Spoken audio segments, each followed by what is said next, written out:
મેં એમાં ઓલી ગલુડિયા વાળી વાત કરી. સ્વામીજી ગોઠો વળી ગયા પાસે જો મને કે તું રૂપાલે જાતે ઉલી આવે છે. એ વખતે ચૂંટણીમાં કુપોષણનો મુદ્દો અમારી સામે કોકલી છે કોંગ્રેસ વાળા. કોકનો ફોટો છોકરાનો પાણા દેખાતો હોય એ ફોટો છાપીને એની ઉપર આપણી સરકારની ટીકા કરતું પોસ્ટર બનાવ્યું હતું. હું ક્યાંક સભા લેતો હોય ત્યાં મને દેખાડ્યું કે આપણી વિરુદ્ધમાં આવું બહાર પીડ્યું છે. એ સભા પૂરી કરીને મેં નિરાતે ગાડીમાં બેઠો હતો તે ફોટો જોયું. ફોટો જોઈને મેં તરત જ ત્યાં નિવેદન આપ્યું કે આ લહેરીઓ અમારું નથી. આપણને ખબર પડે ને આપણા દેશના છોકરાઓ આપણે ઓળખી તો ખરા ને આ નાક નમૂનો અમારો નથી. આ તમે કોકની ચીજ લઈ આવીને અમારે ગળે લપટાવો. પછી મેં એને કહ્યું કે આ દેશના છોકરા ભૂખ્યા મરે છે એવું તમે છપાવીને ચૂંટણીમાં મત લેવા માંગો છો ને, પણ આ ચૂંટણી પતી ગયા પછી આ સમાચાર દુનિયામાં જાય.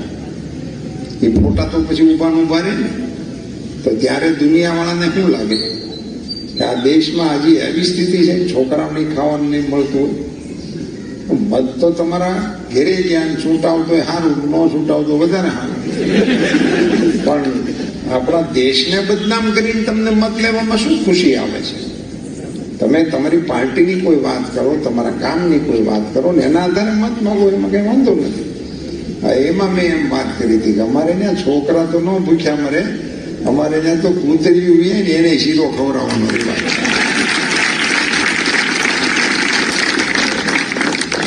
એમ અમે શીરો ખવડાવવા ગયેલા છીએ, એમાં કૂતરી એમને બટકા ભરી લીધા હોય. કારણ કે આપણે નાના હોય એટલે એ સમજણ ન હોય કે ગલુડિયાને ન ખાવા દે, આપણને ગલુડિયાને એની માં ન અડવા દે. એ વખતે આપણે નાના હોય એટલે એવી આપણને સમજણ ન હોય એટલે આપણને એમ કે કૂતરી નહીં ખવડાવી, ગલુડિયા નહીં ખવડાવી. ગલુડિયા પાસે જાય એટલે ઓલું બસકું ભરી લે. એ બધા અમે પ્રેક્ટિકલ કરેલા માણસો. એ આવા અપપ્રચાર કરે અને આપણું તો ગુજરાત એમાં ખાસ કરીને 10 કિલોમીટરે નગારે ઘા જીકીને હરિહરના હાથ થતા હોય છે. કોઈ જમવાવાળા કોઈ પૂછતું નથી ક્યાંથી આવ્યા, કોઈ પૂછતું નથી હું ધીરી, કોઈ પૂછતું નથી કેટલું રોકાવાના, અને પ્રેમથી જમાડે છે. અને આપને બધાને આ બધા ચમત્કારોની એવી વાતો કરે એમાં મને તો જરાય રસ ન પડે. પણ હું આપ સૌને કહી દઉં કે હજી સુધી આપણા જેટલા અન્ય ક્ષેત્રો ચાલે છે, પછી હતાધાર હોય, વીરપુર હોય કે અક્ષરધામ હોય, ગમે તે હોય, ત્યાં હજી સુધી ક્યારેય કોઈને એવું નથી કીધું તમે અડધી કલાક બે હોય ત્યાં સુધી અમારી રસોઈ તૈયાર થઈ જાય. એવું હજી ક્યાંય કીધું જ નથી, ક્યારેય એમ નથી આપ્યું. બોલો, અમે તો હાઈસ્કૂલમાં અમે ભણતા ને રામભાઈ, તે પરિણામ આવી જાય ને એટલે અમારો ખાસ પ્રવાસ કાર્યક્રમ ઉપડે. પરિણામ પછીનો 7-8 છોકરા હોઈએ અમે, અને અમરેલીથી ટ્રેનમાં બેસી જઈએ. હવે ટિકિટ બારીએ જવાનું ભૂલી જાય ઉતાવળમાં.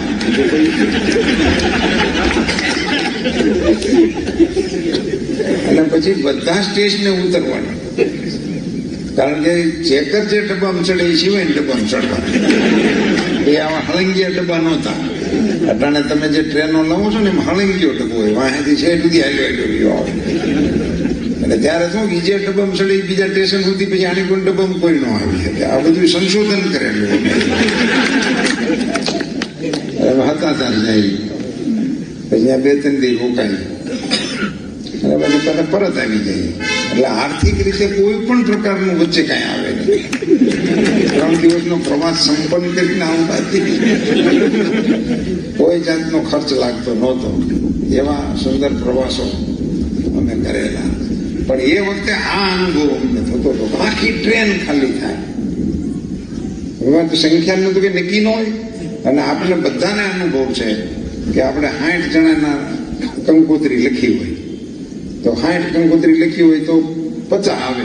8-10 ખબર હોય પછી 70 નો આવે. 60 કંકોત્રી લખી હોય 70 તો આવે નહીં. એનું આયોજન 1 વર્ષથી આપણે કરતા હોય 60 મહેમાન, તોય છેલ્લી પંગતમાં દાળ નથી એવું સમાચાર આવે લાખો પાણી દાળ ન પાડે. અને બીજી પંગતમાં બરફી ન હોય, એ લગભગ પહેલી પંગત વાળા સાફ કરી દીધી. હવે આપણી 60 જણાની વ્યવસ્થામાં આટલા વાંધા વચકા આપણે સાંભળવાના આવે તો જ્યાં હજારો માણસનું હરિહર થાય ત્યાં કોઈ દી નથી પૂછતા એનાથી મોટો ચમત્કાર બીજું ક્યાં છે?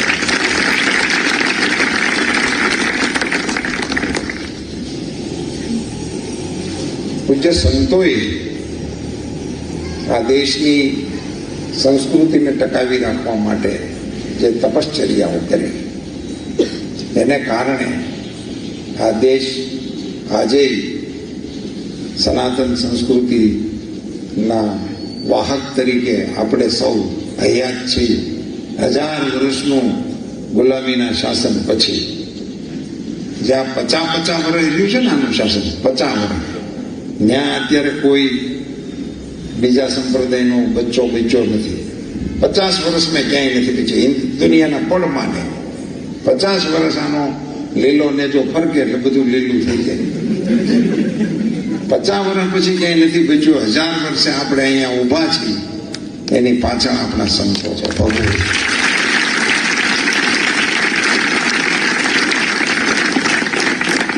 કવિ ઇકબાલે પંક્તિ લખી દી, कुछ बात है कि हस्ती मिटती नहीं हमारी, सारे जहां से अच्छा हिंदुस्तान हमारा.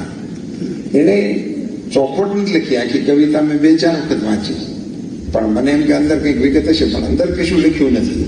એટલું જ લખ્યું છે કુછ બાત હૈ કે હસ્તી મિટતી નહીં હમારી. એને ઉદાહરણ આપ્યા છે કે મિસ્ર મટી ગયું, રોમ મટી ગયું, ગ્રીક મટી ગયું. આ બધાના અત્યારે કોઈ વાસ નાખવા વાળા નથી. ક્યાં બધા આપણે ધોધમાં હાલે છે, કાંક વાંચે હાલે છે, ખીરે હાલ ખાય છે, મોબારા ઉપર પણ આપણે વેચી ગયા. એને માટે કુછ બાત એ જે શબ્દ વાપર્યો છે એ કુછ બાત એટલે આપણી સંસ્કૃતિ, એટલે આપણો ધર્મ, એટલે આપણા સંતો.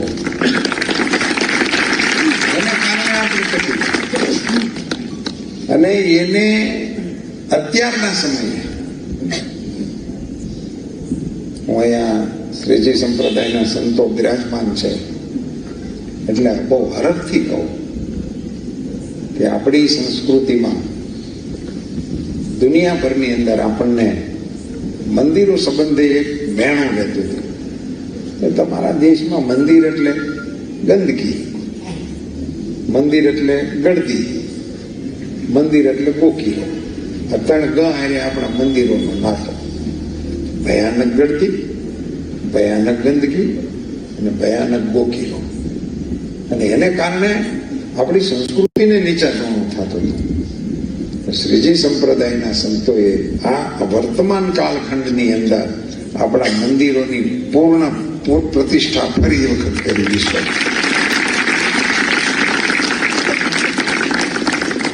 અયોધ્યામાં રામ મંદિર તો બન્યું જ, એનો તો જલસો રામ હાસુકલા અયોધ્યામાં આવ્યા હતા તે દી નહોતો થયો એવો છે.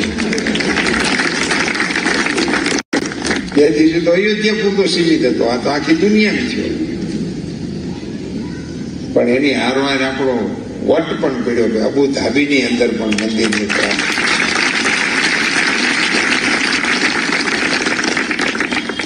એ અત્યારનું ભારતનું સાંસ્કૃતિક સ્ટેટસ છે. હા, આપણું અત્યારનું સાંસ્કૃતિક સ્ટેટસ છે, જેને ગરીબોનો દેશ, મદારીઓનો દેશ, ભિખારીઓનો દેશ એવા ટાઇટલ સાથે વિશ્વમાં બદનામ કરતા હતા. એ દેશના નેતાને પૂછીને આજે વિશ્વ વાળાએ ચાલવું પડે એવી સ્થિતિ.